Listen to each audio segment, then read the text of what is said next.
Hello, yeah. In this video, I'll start talking about how to fit GEE models.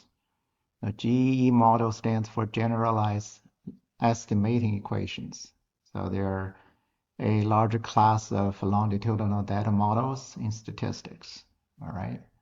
And today I will talk about how to fit GEE models by using the R package called the GEE. Okay. And this is a fairly old R package.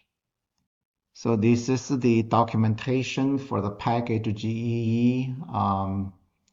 You can see it was uh, version 1998, January 27th, so very early. Okay. The author is Vincent Carey, Thomas Lumley, Brian Ripley. These are very well-known names in statistics. Okay, so this package doesn't have many functions. You get a GE function to solve a generalized estimating equations. This is the syntax. You can see the formula, the ID, the data. You can do a subset, NA action, um, and you have that's what the R is. The R is a square matrix of dimension, maximum cluster size containing the user specified correlations. This is only appropriate if CR, STR, correlation structure equal to fixed. Okay. B is the initial estimate of the parameters. Okay. TL is the tolerance, maximum number of iterations. Now the family option is important because this is where you specify different distributions. You got the Gaussian binomial, Poisson gamma, and quasi. Okay, so basically there are exponential families from the GLM function. Okay. Then you get the correlation structure. You have independence fixed. Then you have stat M dependent, non-stat M dependent, exchangeable ARM. So ARM is like autoregressive, unstructured. So unlike SAS prod gem mode, you don't have like an AR1. Okay, so you have AR-M.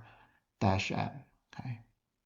You have some other options there. You do have a contrast. You can contrast different levels of a factor, and then you have scale and some other.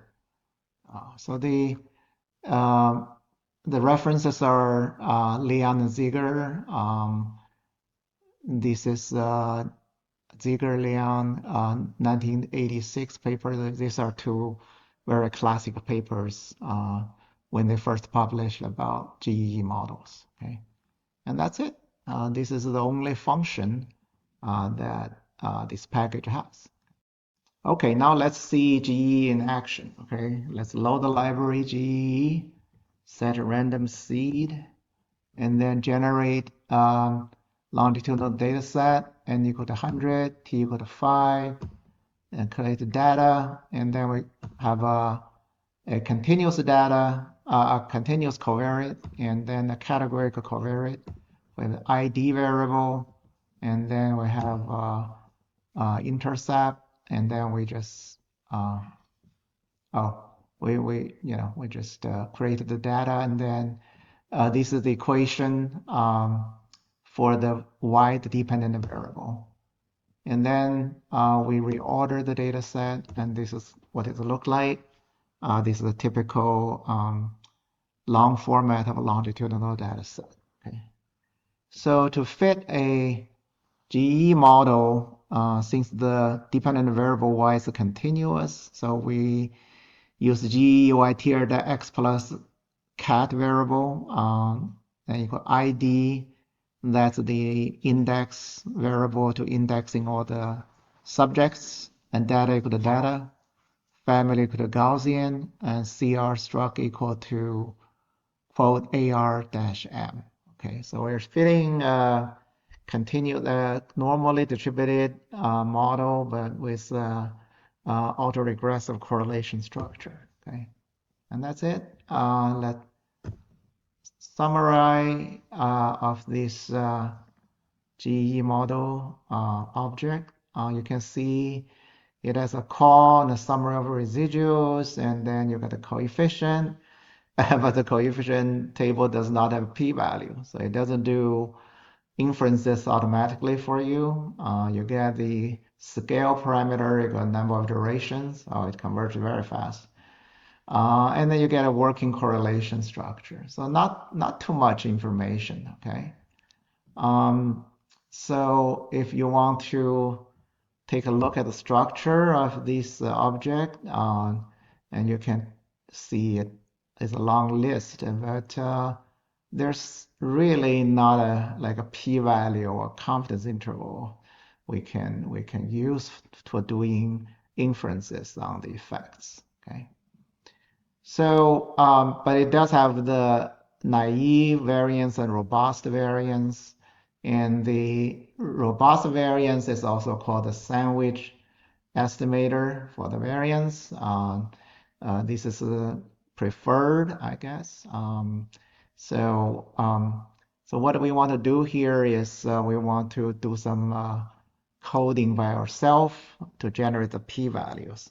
So let's store the summary into GE underscore summary, extract the naive standard error, the robust standard error, and the naive p-value and the robust p-value, and put them together in GE results, and then print it out. And now now we get the p-values, okay? And you can see the um, naive p-value and the robust p-value. In this case, they gave the same inferences, so there's not much concern. Okay. Okay. All right. Let's take another data set.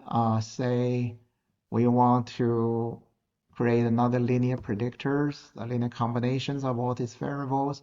But now the y variable, we actually random sampling from a binomial distribution. So now we have a 0, 1, a binary dependent variable, and we fit a GE model. So GE, y tilde, x plus cat variable, ID equal to ID, data equal to data. Now family equal to binomial, okay? So we don't even need to specify the link function here. In SAS prediction mode, you can still have a specification of the link function. So here in this GEE package, it's already automatically done for you. Okay. So here we use the correlation structure. We use the unstructured. Okay. So let's fit it and then bring up the summary, and it looked like that. Okay. And yeah, so this package is really simple. It's just a very straightforward implementation of the GE algorithm published by Leon and Ziegler. Okay, and in some future videos, I will show you how to fit GE models with some more recent and more sophisticated R packages. Thanks for watching.